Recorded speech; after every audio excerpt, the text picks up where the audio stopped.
RCF Magalonero. Nous sommes de retour avec la Voix du Diocèse en ce vendredi 13 janvier. Nous accueillons le Père Gérard Bléac. Père Gérard Bléac, bonjour. Bonjour. Et pour m'accompagner, Marie Jacquemin. Marie Jacquemin, bonjour. Bonjour. Merci de nous avoir rejoints. Actualité oblige, Père Gérard Bléac. On l'a appris le week-end dernier. Il y a eu encore un attentat du côté de Jérusalem. La question du mal revient souvent, notamment dans les sujets d'actualité sur RCF, Magalonero. Que fait Dieu dans tous ces attentats depuis que l'on en parle? Et de ces guerres également?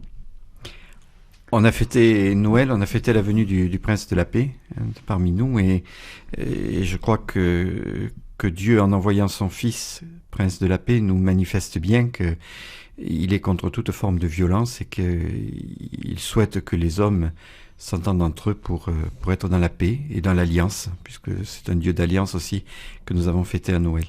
Hier, c'était le baptême du Seigneur.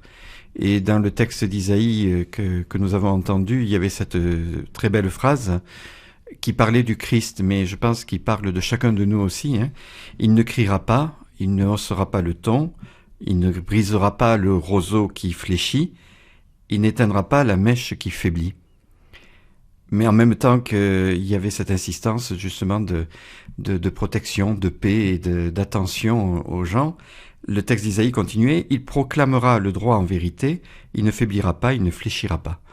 Donc je pense que c'est cette double face un petit peu de Dieu que nous avons à vivre, nous aussi, c'est-à-dire à la fois cette non-violence à laquelle le pape François nous appelle, et cette non-violence qui est active dans le sens où on ne transige pas sur le droit. On proclamera le droit en vérité, comme l'a fait le Christ et comme nous le faisons.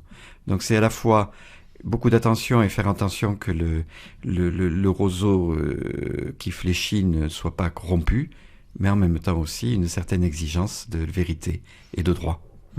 On revient toujours finalement avec cet épisode de la Semaine Sainte, toujours le Christ qui fait sa résurrection le dimanche. On passe toujours par la croix le vendredi saint. C'est toujours ça qui nous fait avancer aussi, la croix. Elle est toujours là, toujours bien présente. Quand Isaïe présente le Messie, il présente à la fois et nous le reconnaissons dans Jésus-Christ, mort sur la croix, dans cette faiblesse qui est pourtant le sommet de l'amour. À la fois, c'est le sommet de la violence et le sommet de l'amour, ce passage par la croix. Et en même temps, c'est déjà aussi l'annonce de la résurrection, qui est la victoire de Dieu sur toute forme de mal. Et je crois que c'est cette espérance-là, au milieu des attentats, au milieu de toute cette violence qu'il y a dans le monde, que nous avons annoncé, qui est que Dieu vaincra le mal.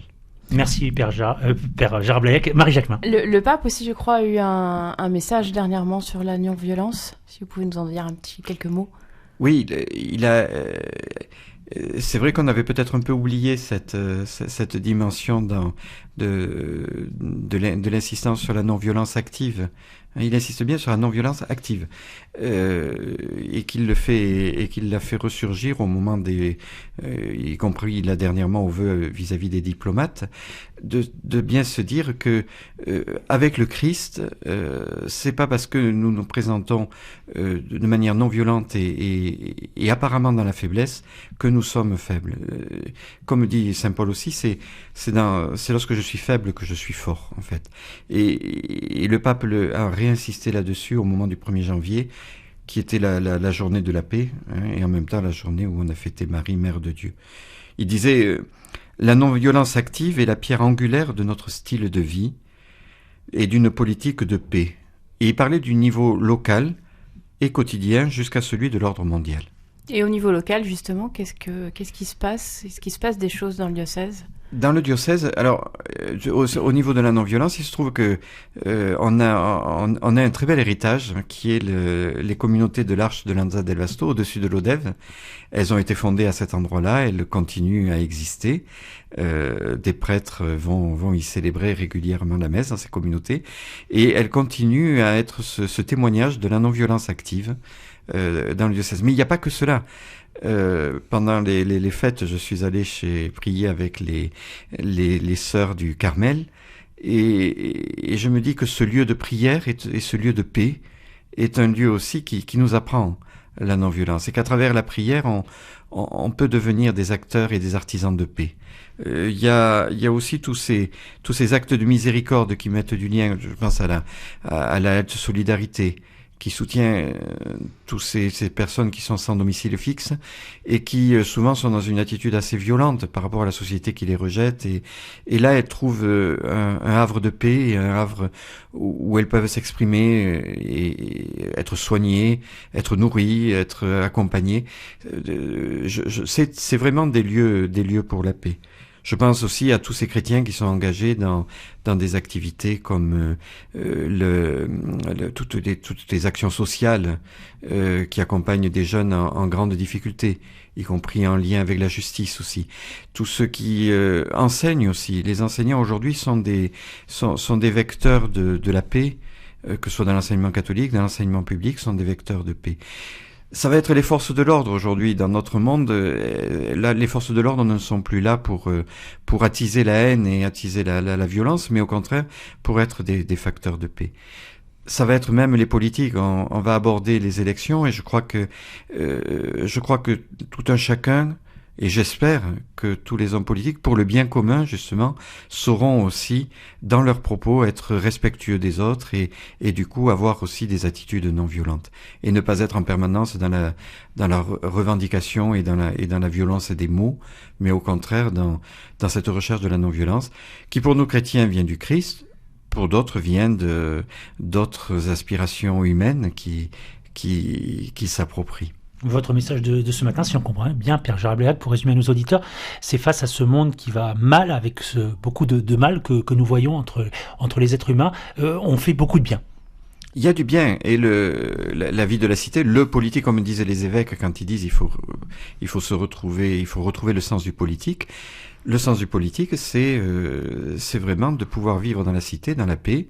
C'est pour ça qu'il y a une nécessité aussi, un devoir de l'État de protéger les citoyens, mais aussi d'encourager les citoyens à être des acteurs de paix. C'est bien beau de se dire on doit être protégé, d'être dans cette revendication, mais on doit être aussi des personnes qui aidons, et les chrétiens sont engagés dans ce sens-là, qui aidons pour que la paix règne dans la cité, dans nos quartiers, et au plus proche de nous comme au plus lointain de nous. Et la semaine de l'unité des chrétiens va être aussi justement un rendez-vous aussi peut-être plus encore particulier cette année et qui commence le 18 janvier prochain avec de nombreux rendez-vous dans notre diocèse.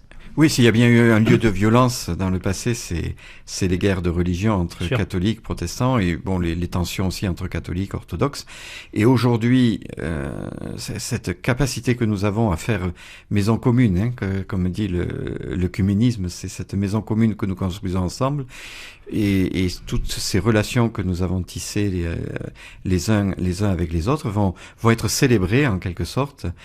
Autant on n'a pas célébré la séparation.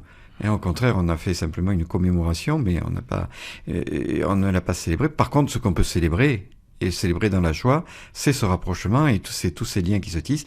Et la semaine de prière de l'unité des chrétiens est un des lieux particuliers pour cela. Et j'espère qu'il y aura plein d'activités dans le diocèse. Je pense que tout se met en place pour que il y ait des lieux de rencontre entre chrétiens, catholiques, orthodoxes et protestants ensemble. Marie, quelque chose à rajouter peut-être ? Oui, le programme de cette semaine sera sur le site internet du diocèse dès la fin de la semaine.